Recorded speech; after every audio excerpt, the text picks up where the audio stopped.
महाभारत की एक सांझ की कहानी। पात्र धृतराष्ट्र, युधिष्ठिर, संजय, दुर्योधन, भीम। स्थान कुरुक्षेत्र के निकट दैत्यवन के जलाशय का किनारा। समय सांझ का। सारंगी पर अलाप उठता है। धृतराष्ट्र बोला ठंडी सांस लेकर, कह नहीं सकता संजय, किसके पापों का यह परिणाम है, किसकी भूल थी जिसका भीषण विफल हमें मिल रहा है। ओह, क्या पुत्र स्नेह अपराध है, पाप है, क्या मैंने कभी नहीं किया। संजय बोला शांत हो जाइए महाराज, जो हो चुका उस पर शोक करना व्यर्थ है।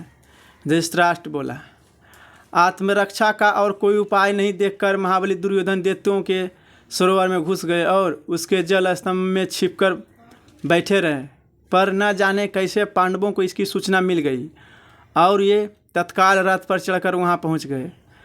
रथ की गड़गड़ाहट होती है। भीम बोला लीजिए महाराज, यही है दैत्यवन का सरोवर। वे अघोरी कहते थे कि उन्होंने दुर्योधन को इसी जलाशय में छुपते हुए देखा। युधिष्ठिर बोला आओ हम लोग उसे बाहर निकालने का चेष्टा करते हैं।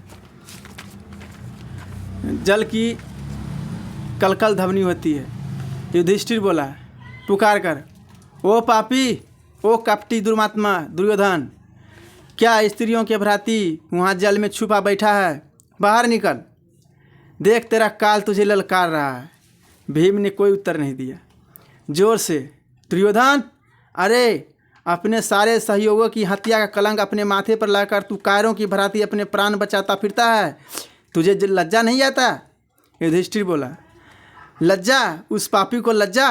भीमसेन, ऐसी अनहोनी बात की तुमने कल्पना भी कैसे की, जो अपने सगे संबंधियों के गाजर मूली के भ्रांति कटवा सकता है, जो अपने भाइयों को जीवित जलवा देने में नहीं हिचकिचाता, जो अपनी भाभी को भरी सभा में अपमानित करने में आनंद ले सकता है, उसका लज्जा से क्या परिचय।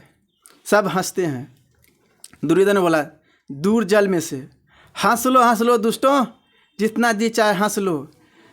यह भूलना कि मैं अभी जीवित हूँ, मेरी भुजाओं का बल अभी नष्ट नहीं हुआ है। युधिष्ठिर जोर से, अरे नीच, अब भी तेरा गर्व नहीं चूर हुआ। यदि बल है तो आन बाहर, हमको पराजित करके राज्य प्राप्त कर। वहाँ बैठा बैठा क्या वीरता बागरता है, तू क्या समझता है हम तेरी थोथी बातों से डर जाएंगे। दुर्योधन बोला अरे स्वार्थ के लिए अपने गुरुजन बंधुओं बांधवों को निर्माण से बध कर वाले महात्मा पांडवों की रक्त की प्यास अभी तक बुझा नहीं, यह मैं जानता नहीं। पर युधिष्ठिर, दुर्योधन कायर नहीं है, वह प्राण रहते तुम्हारी सत्ता स्वीकार नहीं कर सकता। भीम बोला तो फिर आना बाहर, दिखाना अपना पराक्रम। जिस कालिनी को तूने बरसों घृत देकर उखाड़ा है, उस लपटों में तेरी साथी तो स्वाहा हो गए, उसके घेरे से तू क्या बच पाएगा। अच्छी तरह समझ लो, तेरी आहुति लिए बिना शांत नहीं होगी। दुर्योधन बोला जानता हूँ युधिष्ठिर, भली भली जानता हूँ, किंतु सोच लो, मैं थक कर चूर हो गया हूँ, मेरी सारी सेना तितर बितर हो गई है, मेरी कवच फट गई है, मेरी शस्त्र चूर हो गए हैं। मुझे समय दो युधिष्ठिर, क्या भूल गए मैंने तुम्हें 13 वर्ष का समय दिया था। युधिष्ठिर बोला हंसकर 13 वर्ष का समय दिया था दुर्योधन, तुमने तो हमें वनवास दिया था। यह सोचकर 13 वर्ष वन में रहकर हमारा उत्साह ठंडा पड़ जाएगा, हमारी शक्ति छीन हो जाएगी, हमारे सहायक बिखर जाएंगे और तुम अन्याय हम पर विजय पा सको। इतनी ओपरचना करो। दुर्योधन बोला युधिष्ठिर, तुम तो धर्मराज कहलाते हो, तुम्हारा दम है कि तुम अधर्म नहीं करते, फिर तुम्हारे रहते तुम्हारी आंखों के आगे ऐसा अधर्म हो, सोचो तो। भीम बोला हंसकर अच्छा, तो अब तुम्हें धर्म का स्मरण हो रहा है। सच है कायर और पराजित ही अंत में धर्म का शरण लेते हैं।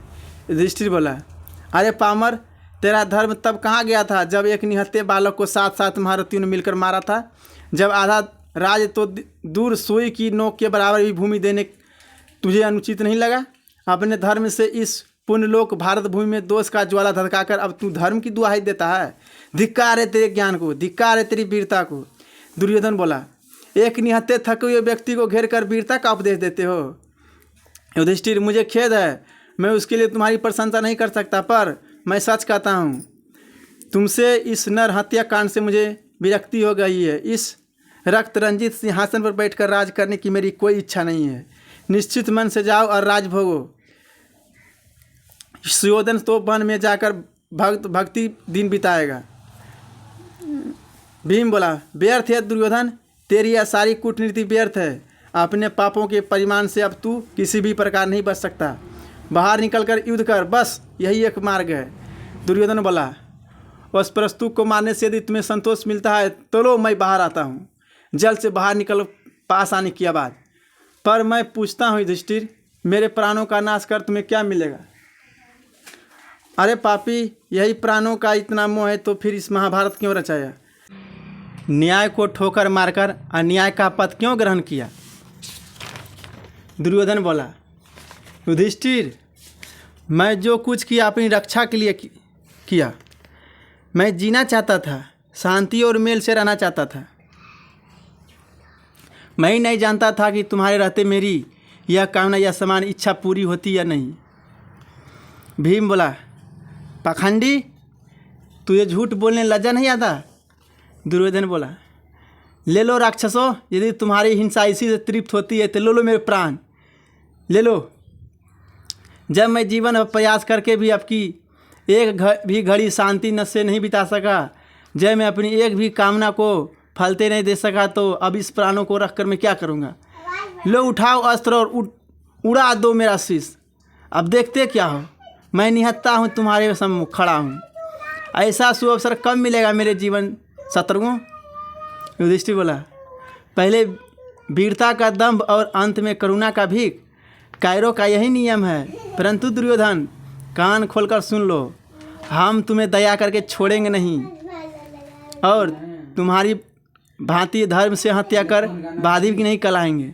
हम तुम्हें कवच और अस्त्र देते हैं, तुम जिस अस्त्र से लड़ना चाहते हो बता दो, हम में से केवल एक ही व्यक्ति तुमसे लड़ेगा, और यदि तुम जीत गए तो सारा राज्य तुम्हारा।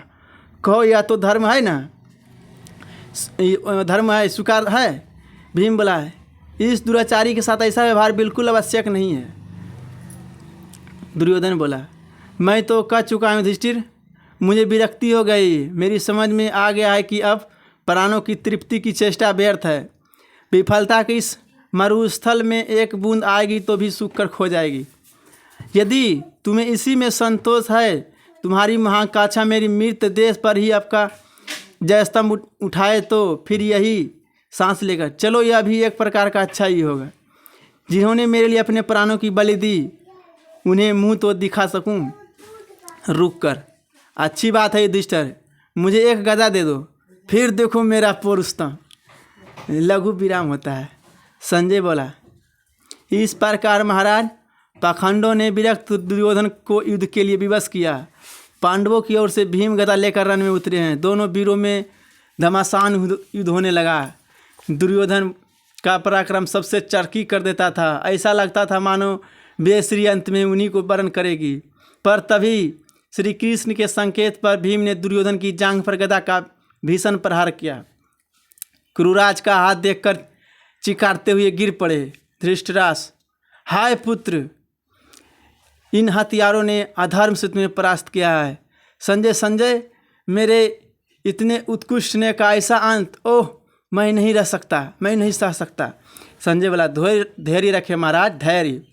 कुरुकुल के इस डगमगाते पोत के अब आप ही कर्णधार हैं। धृतराष्ट्र बोला, संजय, भलाने की इच्छा ना करें, रुक कर। पर ठीक कहा तुमने, कुरुकुल का कर्णधार ही अंधा है, उसे दिखाई नहीं देता। संजय बोला, महाराज, ठीक यही बात दुर्योधन ने कही थी। धृतराष्ट्र बोला, क्या कहा था दुर्योधन ने? कब? संजय बोला, जब दुर्योधन आहत होकर भूमि पर गिर पड़े थे तो पांडव जय ध्वनि करते हुए और अपने हर्ष मनाते अपने शिविर को लौट गए। संध्या होने पर पहले अश्वत्थामा आए और कुरुराज की यह दशा देखकर बदला लेने का प्रण करने चले गए। फिर युधिष्ठिर आए। दुर्योधन के पास आकर वह झुकते और शांत स्वर में बोले।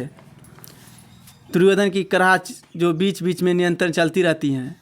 युधिष्ठिर बोला, दुर्योधन, आंखों खोलो भाई। दुर्योधन बोला कराते हुए, कौन? युधिष्ठिर, तुम आए हो? अब क्यों आए हो? क्या चाहते हो? तुम राज चाहते हो? वो मैंने तो दे दिया। मेरे प्राण चाहते हो, वो भी मैंने दे दिया। अब क्या लेने आए हो मेरे पास? अब मेरे पास ऐसा कौन सा धन है जिसके प्रति तुम्हें ईर्ष्या है? जाओ जाओ, दूर हो जाओ मेरी आंखों से। जीवन में मैंने तुमसे मुझे चैन नहीं लेने दिया, अब कम से कम मुझे शांति से मर लेने दो। युधिष्ठिर जाओ, चले जाओ। युधिष्ठिर बोला, तुम्हें गलत समझा दुर्योधन, मैं कुछ लेने नहीं आया हूँ, मैं तो देखने आया था कि। दुर्योधन बोला कि अंतिम समय किस तरह निसहाय निर्बल पशु की भांति तड़प तड़प कर अपना दम तोड़ता हूँ। मेरी मृत्यु का पर्व मनाने आए हो, मेरी आहें का आलाप सुनने आए हो। अरे निर्दयी, तुम्हें किस धर्मराज की संज्ञा दी जो सुख से मरने भी नहीं देते? वही धर्म का ढोल पीटे, कैसे अन्याय है।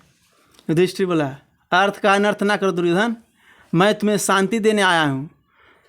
मैंने सोचा हो सकता है तुम्हें पश्चाताप हो रहा हो, यदि ऐसा हो तो मैं तुम्हारी व्यर्था हल्की कर सकूँ, इसी उद्देश्य से आया हूँ। दुर्योधन बोला, हाय रे मिथ्याभिमानी, आप भी दया का ढोंग नहीं छोड़ा। पर युधिष्ठिर, तनिक अपनी तो देखो, पश्चाताप तो तुम्हें होना चाहिए। मैं क्यों पश्चाताप करूं? मैंने ऐसा कौन सा पाप किया है? मैंने अपने मन को भावों को गुप्त नहीं रखा, मैंने षड्यंत्र नहीं किया, मैं गुरुजनों का वध नहीं किया। युधिष्ठिर बोला, यह तुम क्या कर रहे हो दुर्योधन? दुर्योधन बोला किटकिटा कर, दुर्योधन नहीं सुधोधन कहो। धर्मराज सुधोधन, क्या अब भी तुम्हारी छाती ठंडी नहीं हुई है? क्या मारकर भी तुझे संतोष नहीं हुआ, जो मेरी अंतिम घड़ी में मेरे मुंह पर मेरे नाम की खिल्ली उड़ा रहे हो? निर्दयी, क्या ईर्ष्या में अपनी मानवता ही भस्म कर दी? युधिष्ठिर ने कहा, क्षमा करो भाई, अब तुम्हारे और अधिक कष्ट नहीं पहुंचाना चाहता, पर मेरे कहने का ना कहने से क्या आने वाली पीढ़ियाँ तुम्हें दुर्योधन के नाम से ही संबोधित करेगी? तुम्हारे कीर्तियों का साक्षी अधिकार पुकार पुकार कर कहेगा। दुर्योधन बोला, मुझे सुयोधन कहो, यही ना? जानता हूँ युधिष्ठिर, मैं जानता हूँ, मुझे मारकर ही तुम चुप बैठोगे। तुम विजेता हो और अपने गुरुजनों और सगे संबंधियों का शोषित की गंगा में नहाकर तुमने राजमुकुट धारण किया है। तुम अपनी देख रेख में इतिहासकार लिखवाओगे और उसका पूरा पूरा लाभ उठाने में नहीं चूकोगे। सुयोधन को सदा के लिए दुर्योधन बनाकर छोड़ोगे। करहा कर बोलता है, उसकी देह को ही नहीं उसका नाम तक मिटा दोगे, यह मैं अच्छी तरह जानता हूँ। रुक कर, मेरे मरने पर तुम जो चाहो करना, मैं तुम्हारा हाथ पकड़ने नहीं आऊँगा, पर इस समय जब तुम्हारा सबसे बड़ा शत्रु मर रहा है, उसे इतना तो न्याय दो कि उसका मिथ्या अपमान ना करो। युधिष्ठिर बोला, युधिष्ठिर ने सदा न्याय का ही किया है दुर्योधन, न्याय के लिए वह बड़े बड़े दुख उठाने से भी नहीं चूका। सगे संबंधियों के लिए तड़प तड़प कर प्राण त्यागने का वह भीषण दृश्य, अबलाओ अनाथों का वह करुण चित्कार किसी भी हृदय को दहलाने के लिए पर्याप्त था। पर सुयोधन, मैं इस संहार के इन दृश्यों को भी शांत भाव से सह गया, क्योंकि न्याय के पथ पर जो भी मिले वह स्वीकार किया। दुर्योधन ने कहा, यह दम्भ है युधिष्ठिर, यह मिथ्या अहंकार है, मैं तुम्हारी यह वो प्रशंसा नहीं सुन सकता। इसे तुम अपने भक्तों के लिए रहने दो। तुम विजय की डींग मार सकते हो, पर न्याय धर्म की दुहाई मत दो। स्वार्थ को न्याय के रूप देकर धर्मराज की उपाधि धारण करने में तुम्हें संतोष मिलता है तो मिले, मेरे लिए वह आत्म प्रवचना है, मैं उसे घृणा करता हूँ। युधिष्ठिर बोला, स्वार्थ दुर्योधन, स्वार्थ। फिर दुर्योधन ने कहा, और नहीं तो क्या, जिस राज पर तुम्हारा रत्ती भर भी अधिकार नहीं था, उसे पाने के लिए तुमने युद्ध ठाना, यह स्वार्थ का तांडव नृत्य नहीं तो और क्या? भला किस न्याय से तुम राजाधिकार की मांग करते थे? युधिष्ठिर ने बोला, दुर्योधन, मन को टटोल कर देखो, क्या हुआ तुम्हें कथन का समर्थन है? क्या तुम नहीं जानते कि पिता के राज पर पुत्र का अधिकार होता है सर्वसम? फिर महाराज पांडु का राज्य मेरा हुआ कि नहीं? दुर्योधन बोला, बस तुम्हारे पास यही एक तर्क है ना, परंतु युधिष्ठिर, क्या तुमने कभी यह सोचा कि जिस राज पर तुम अधिकार चाहते हो वह तुम्हारे पिता के पास कैसे आया? क्या जन्म अधिकार से? नहीं, तुम्हारे पिता को राज्य की देखभाल के लिए, कार्य के लिए केवल इसलिए मिला था कि मेरे पिता अंधे थे, राज का संचालन उन्हें वो सुविधा होती थी, अन्यथा उस पर तुम्हारे पिता का कोई अधिकार नहीं था, वह मेरे पिता का था। युधिष्ठिर ने कहा, यह तो ठीक है, पर एक बार चाहे किसी भी कारण से हुआ हो, जब मेरे पिता को राज मिल गया तब उसके पश्चात उसका पर मेरा अधिकार हुआ या नहीं? क्या राज नियम यह नहीं कहता? दुर्योधन ने कहा, राज नियम की चिंता कब की तुमने? अन्यथा इस बात से के समझने में क्या कठिनाई थी कि तुम्हारे पिता के उपरांत राज पर मूल अधिकार मेरे पिता का ही है। वह जिसे चाहे व्यवस्था के लिए उसे सौंप सकते थे। युधिष्ठिर ने कहा, यह केवल तुम्हारा निजी मत है। आज तक किसी ने भी इस प्रकार का कोई संदेह प्रकट नहीं किया। पितामह भीष्म, महात्मा विदुर, कृपाचार्य अथवा स्वयं महाराज धृतराष्ट्र ने भी कभी ऐसी बात नहीं कही। दुर्योधन ने कहा, यही तो मुझे दुख है युधिष्ठिर कि तथ्य पर पहुँचने की किसी ने चेष्टा नहीं किया। एक अन्याय की प्रतिष्ठा के लिए इतना ध्वंस किया गया और सब अंधों की भांति उसे स्वीकार करते गए। सबने मेरा हठ ही देखा, मेरे पक्ष का न्याय किसी को नहीं देखा। और जानते हो इसका क्या कारण था? युधिष्ठिर ने बोला, क्या? दुर्योधन ने कहा, सब तुम्हारे गुणों से प्रभावित थे, सब तुम्हारी वीरता से डरते थे। कायरों की भ्रांति रक्तपात से बचने के प्रयत्न से वे न्याय और सत्य का बलिदान कर बैठे। वे ये नहीं समझ पाए कि भय जितना जिसका आधार है वह शांति अस्थायी नहीं हो सकती।